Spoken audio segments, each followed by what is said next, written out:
हुनेवाला छ।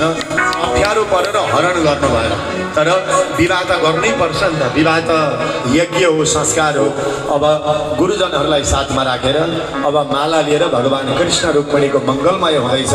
कर्ताहरूले हातमा फुल लिनु होला, कर्ताहरूले हातमा धान लाभाहरू लिएर दुबोहरू लिएर बस्नु होला। उड्दा पनि हुन्छ कर्ता परिवारहरू, अरू चाहिँ होइन, कर्ताहरू मात्रै। ल हवन गर्ने ब्राह्मणहरू सबै तयार हो त? स्वस्ति वाचन गर्ने गुरुहरू सबै तयार हो? लग्नका सम्पूर्ण सामग्रीहरू तयार छन् त? भार बोक्नेहरू सबै तयार हो? सिलोके कविते भन्नेहरू पनि तयार हो? अनि फोटो खिच्ने क्यामेराम्यान, भिडियो क्यामेरा सबै तयार हो त?